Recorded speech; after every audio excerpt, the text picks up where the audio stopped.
And good evening, everyone. Welcome to the Ghost of Bacon, episode 62 on this December 17th, 2023 edition. I'm your host, Jake Roberts, and nice to see so many familiar faces and names there in the chat this evening. Thanks for joining me, gang. I think you're really going to like this one. And so just so you know, it looks like I'm having a few connection issues as usual, it seems. Hey, Penn, thanks for joining me. Frank, I'm glad you're here. Just so you know, my friend Frank here had posted an image in our Ghost of Bacon group, and I actually based the entire episode on that image in particular. So thanks, Frank, for that. Appreciate you very much. And so, you know what? Yeah, that's right. That's right, Jan. You know, I'm wearing our Christmas tree as a hat this evening. And I don't know if you can see, but the elves have stored a little gift there. It's a last minute gift idea if you're looking for one, you know, for the Oak Island fan in your family. Shameless plug, I don't care. You know, it's funny because originally I started this podcast over a year and a half, 2 years ago. And the whole idea was to kind of try to promote my work. And I always forget to hawk my books or mention them. Yes, John, I have a tree hat. I'm glad you're here, bud. Yeah, thanks, Frank. So sorry if I'll be coughing a little bit this evening. That's why I postponed what Goes to Bacon last week. I had a bad cough, didn't have a voice. Good to see all you familiar faces. Jenny, Barbara, Kat, Carolyn, Jan, John. So tonight, as I said, was kind of inspired by that image that Frank passed along to me. And I said, I think I know who may have made that rather famous coin. And for a while, oh, by the way, it's this episode is called the gold coin of the RC and the magic square of the sun. And on that note, we're talking about the sun, and I'm enjoying what's called a Sip of Sunshine by Lawson's Finest Liquids. It's a New England IPA. Highly recommended. Those of you who know me up here in the Northeast, and you have also partaken in a Sip of Sunshine, know exactly what I'm talking about. So, you know what, John? I think Santa can do anything. So, including Baconian code. So, what I'm going to do, I'm just going to go ahead and get to it, gang. I'm going to go ahead and add this to the stage here. Excuse me. And if you hear the background noise, it's just the pellet stove. It's the tree behind me is not about to blow up or anything. No worries there. Let's see if I can. There we go. That might be a little bit better layout. So I think that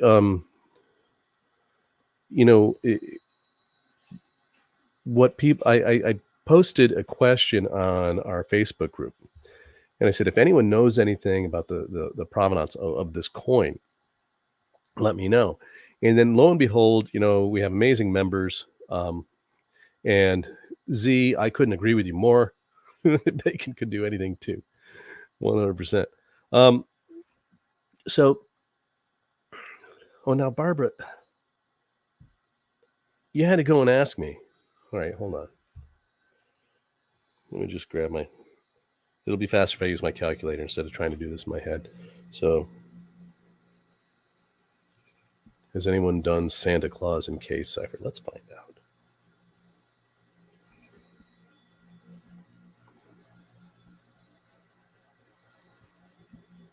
You can tell this show is completely unscripted because I get distracted by shiny objects all the time. 206 in Cipher because you asked, Barbara. All right, so we're going to look at this. It's referred to as a talisman. And right after I posted that question to the group, I actually found it. It was sold in a auction, and so uh, when I found the image of it, um, I went ahead and posted, and then other people had also found the same thing. So you guys are, just right on top of it. I appreciated your help. So this actually appeared in Robert Sapir's Magic Square of the Sun video. Now he's an anthropologist. He does a lot of videos on his YouTube channel. Really kind of interesting stuff. Not necessarily up everyone's alley, but I'm a nerd. I like this stuff. So, um, and so Frank posted this and messaged me with it, and I said, don't quote me on this, but I think I might know who made this. And so it includes what's called the Magic Square of the Sun. I'm going to go into exactly what that is, and you can see it displayed here in the screenshot from Robert's video. And it also has, excuse me, the word SOLIS broken in half on either side of the Sun King here.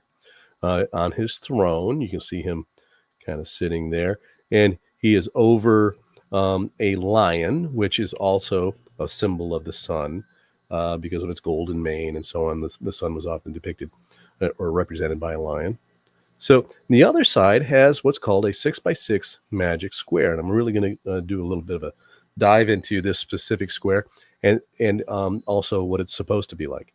So here's the screenshot of the auction that I found, and here's the coin. And so the starting price was $3,000, and they finally sold for, $5,500. And so when you look at the description of it, they refer to it as a Kabbalistic sun talisman struck in gold. And it was found in Germany and comes from Germany. Here's the thing, though. Frau Rosi Cosse, their initial publications and all their manifestos were first published in Hesse-Kassel, Germany. And so they were based there. Bacon and his operatives were definitely operating in Germany. ND here means no date, but they believe it's 17th or 18th century. I'm going to contend that it's 17th century, the 1600s. But what this really means is they don't know when this was struck and when it was made. It was also not signed, but in the style of the Nuremberg Guildmasters. So, and then it has a description of the obverse and the reverse sides.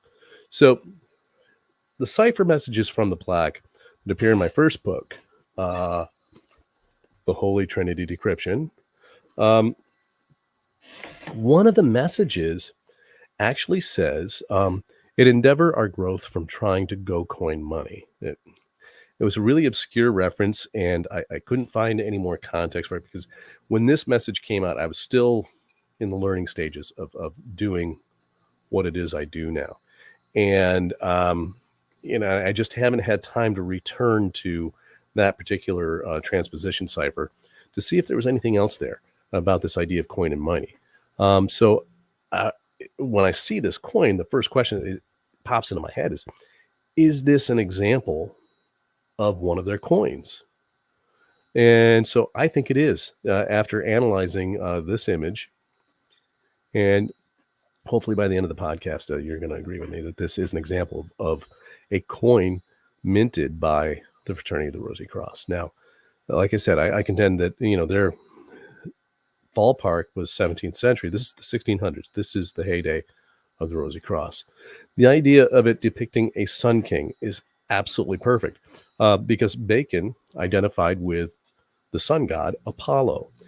After Bacon's loss of the throne, all of the subsequent kings of France, after his uncles died, stylized themselves as a sun king. And my personal opinion, and this is speculation, I'm not going to lie, is that this was due to Bacon's identification with Apollo, and I think the family knew the secret. So, is there any evidence to support this idea? You're going to find that throughout this podcast, yes, particularly when it comes to the cipher systems of Sir Francis Bacon. So real quick before I jump into the role of the magic square, looking at, let's see. Yeah, Stephanie, I noticed the same thing. I'm a sub of Cipher's channel. He covers some similar things to Michelle Gibson. Yep. And I like I said, over the years, I've watched a handful of his videos. I find him to be very interesting. Great question, Kat. Is this a circulated coin or a one-shot deal? This is not a circulated coin because they're referring to it as a Kabbalistic talisman. They're not even identifying it as a coin. So, in my opinion, I think that it is a coin, but I'm just wondering where the rest of them are. So, yeah, Amy, big Rosicrucian influence in Germany. If you ever get a chance, everyone check out the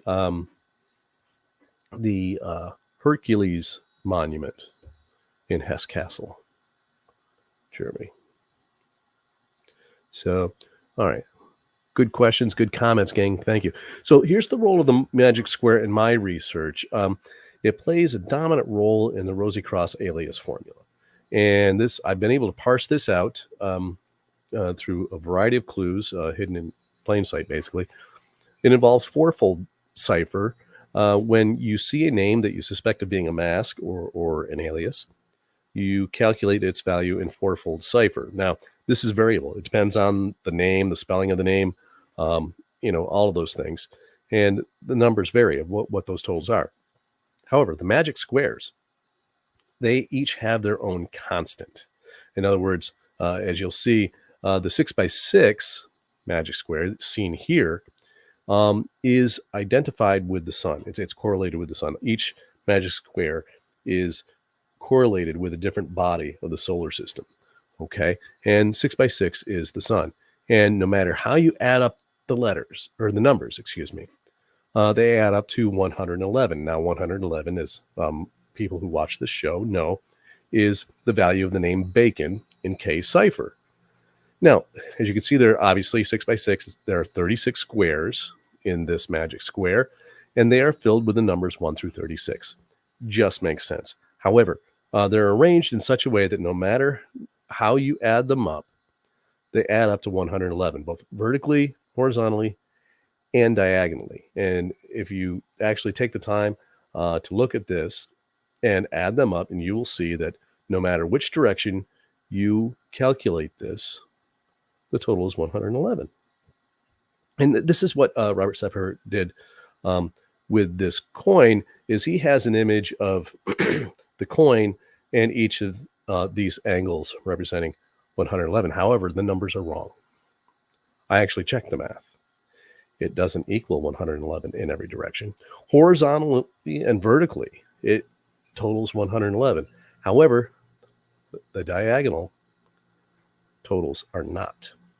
If we add from, as you can see, here's my mouse here, the upper left down here to the lower right, it actually adds up to only 89. And from this lower left all the way up here to the upper right, it totals 131. So, as you know, when I see mistakes like this, these are clues. This means that there could be cipher information here. And lo and behold, there is. So this magic square is not filled with numbers 1 through 36. In fact, some of them repeat. A handful repeat. I'll get into that a little bit. But right here, you can see here is the number 15 here.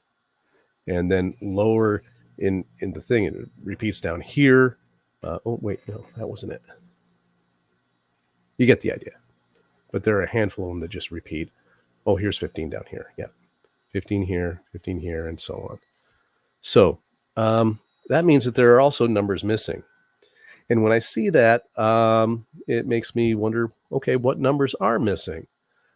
If we add these values of 131 plus 189, we have a total of 220. Now, even though this is a cipher value that I'm not willing to disclose at this time, it is one that we do know. Thank you, Sun King. If we use the Kabbalistic or gematria tradition of reducing, and when we see a 0, the number 22 is the value of Stewart in short cipher and is used frequently. In addition to that, I realized that both were actually prime numbers. 131 is the 32nd prime number, 89 is the 24th. We add those together, and we have a total of 56, which happens to be the value of Stewart in reverse cipher. So we know that Francis Bacon, being the son of Mary Queen of Scots and Francis II, according to my research, this is, I think, a really interesting coincidence. So what are those missing numbers? Well, here you could see, I've listed them here for you, 2, 5, 6, 23, 30, 35, and 36. These numbers do not appear on in this magic square, and they're supposed to be there. However, so what do I do? I added them together. They total 137. And a lot of you know that that is a Bacon cipher if you follow my work. It's the 33rd prime number, and 33 is the simple cipher signature of the name Bacon. Could be just a coincidence. I'm not thinking so. So the cipher values of SOLIS, if we add them up in simple cipher, we have 70 here, and 70 is the value of Dauphin in simple cipher. Now, that, of course, is the title of the son of the King of France, Francis II, and that is Francis Bacon. He's the Dauphin. Reverse cipher value is 55, as you can see here, which is Francis Bacon in short cipher. When you add up the letters in short cipher, it totals 55. Lastly, 96 in K cipher. This appeared on a previous show, and I had to hold it back because it involves my latest research. And I didn't want to let the cat out of the bag before I actually present that in my next published work. But that will be to be continued, I guess. Also, you have the lion beneath the Sun King. Even though it is a symbol of the sun, it's also the sigil of the House Stuart. So, in my opinion, gang, all of this together, the place where it was found, the cipher values, I think that this was one of the coins that the fraternity of the Rosi Cross produced.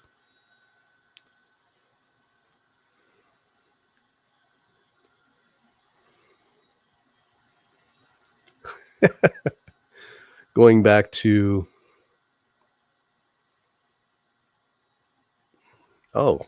really great comments. Let me scroll even farther back. And so, I'm sorry to hear that, David. I'm glad the chimp finally gave it up. And, well, that's just it, John. If it was a medallion, there would be a way to hang it, right?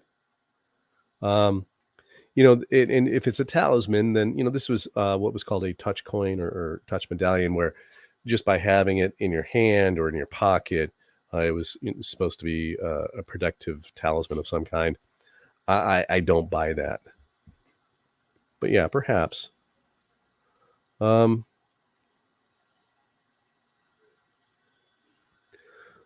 And this is the rub, Amy. It's not a recognized government body. It has a back gold issue, so not a coin by legal definition. Looks like a coin to me. Good to know the medallions are recognized, allowed for blessings and so on. Yes, and talismans.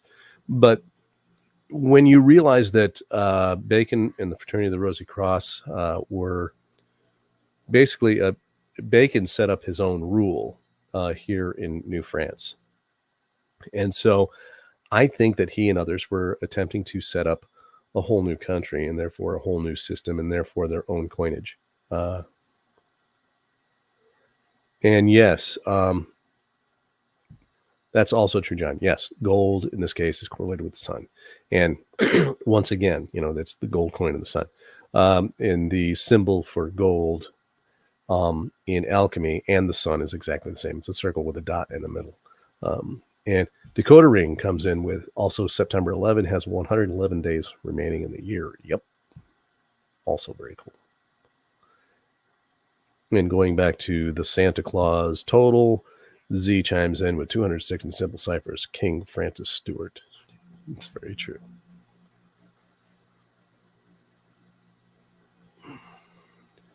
And, Amy, I consider this too. This is a really good point. The coin medallion could be considered proof of being part of the club. In other words, each member had a copy, had that coin or medallion in their pocket, talisman in their pocket. Could very well be. Jazz asking, so the numbers don't have to always be in the same order. They just have to add up to 111. Yes. There are other ways to arrange the letter or the numbers of 1 through 36 so that they total 111. And great point, great question.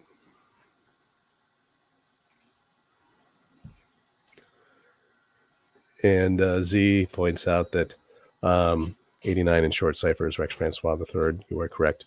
And King Francis Stewart.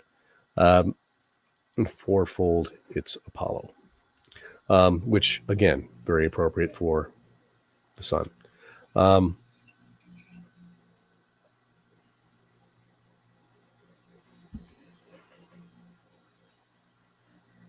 Linda, are you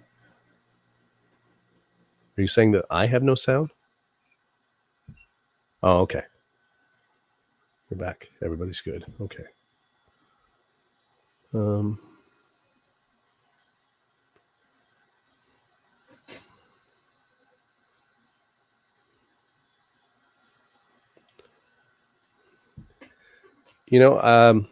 I wondered that too, Barbara. S and O total 32 in symbol cipher and in K cipher. Reverse ciphers, they total 18. 18 is the letter G in reverse cipher. Again, we have a Bacon reference there.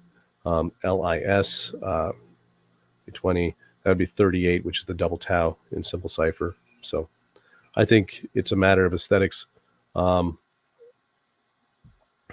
there could be significance there as well because of those values. Yeah, Penn, a great question. I think that's what Amy and John just kind of indicated. It could just mean, it's social in terms of you're a member of the club if you have one. Oh, great question, Linda. I believe, according to the sale in the documentation of the auction house, that it was found in Germany, because that they claim that it's of the style of the Nuremberg Guild experts. But the numbers themselves actually look like other Bacon artwork that I've found. Yeah, Barbara, again, just like Penny's question, like a calling card or a token of entry, perhaps.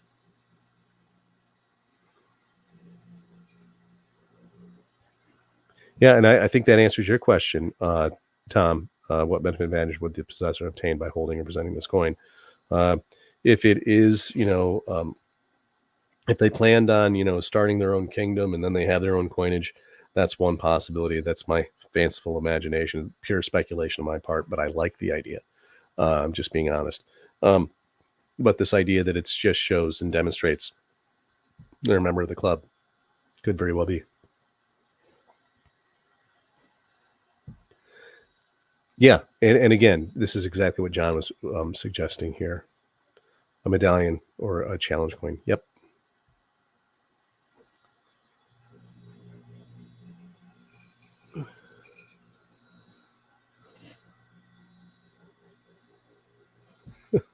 Ray, I love random, just so you know. That is very, very interesting. 6 sons, but he keeps stating 2 sons. Don't be sorry. Very interesting. Have to check that out. Yeah, Chan, I wish someone would give me a gold coin too, worth $5,500.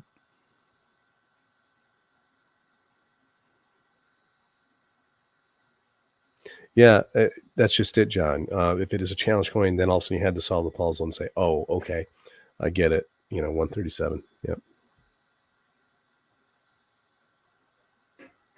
So, I don't know, gang. It's my first show in a little while. But looking at this coin when I first saw the shape of the numbers themselves, and this is important.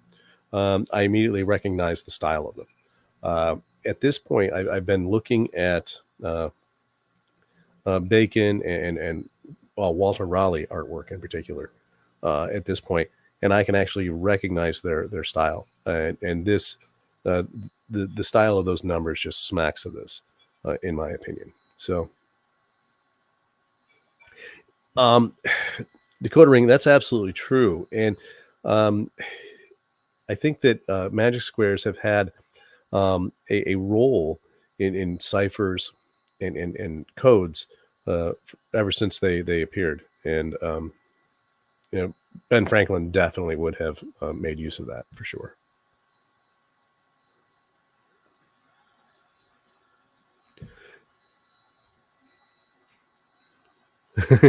Yeah, or you just spend it maybe.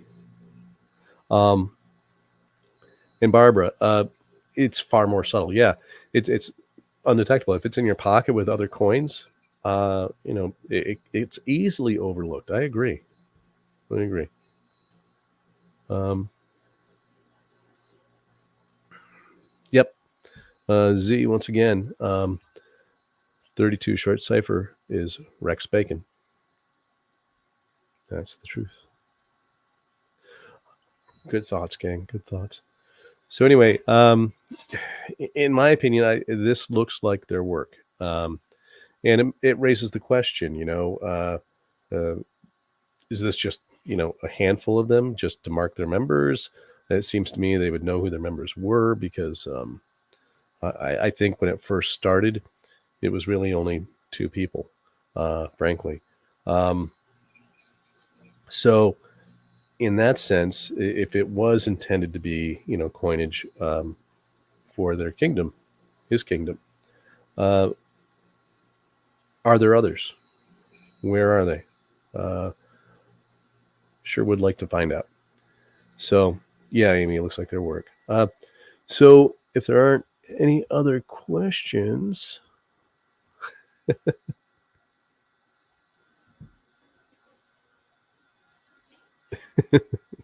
very true.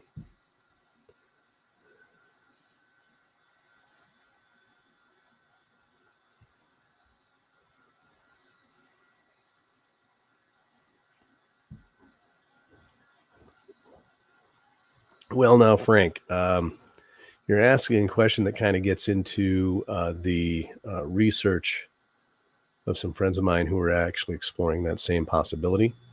Um, one thing's for sure: if you have 111 and it has six sides, multiply it times six, and that's what it means to be in three-dimensional reality. That's what it means to be to understand the number of the beast. Yeah, AO. A lot of detail, a lot of effort went into making it for sure.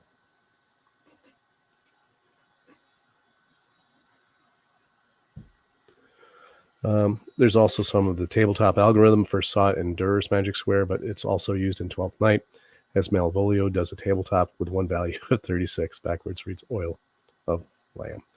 Yep. And what's funny with that example, Durr's Magic Square, um,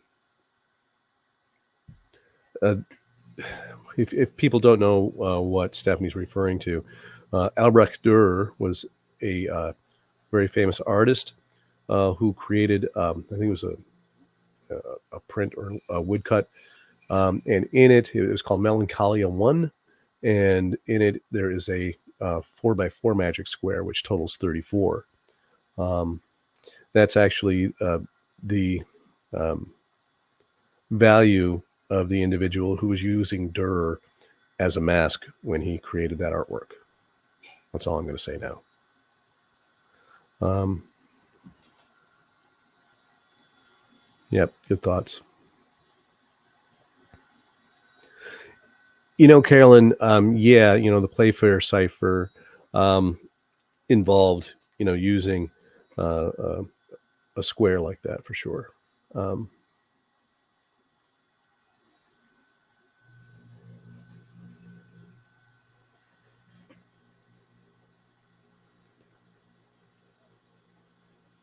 Also, one of my points, John. Yep, only the elite of the organization would be able to afford to make such a coin or talisman.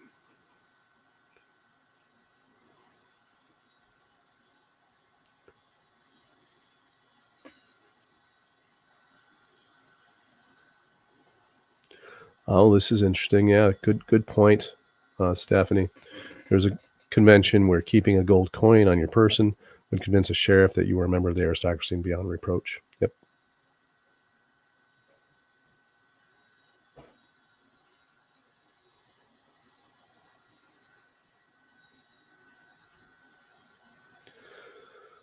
Yeah, Dave. I think so too. And the thing is, if you know I'm correct in terms of the provenance of this thing, you know, just being able to demonstrate that would only make it go up in value. I agree. Oh, thanks, Jenny. I try to make it seem simple. Um,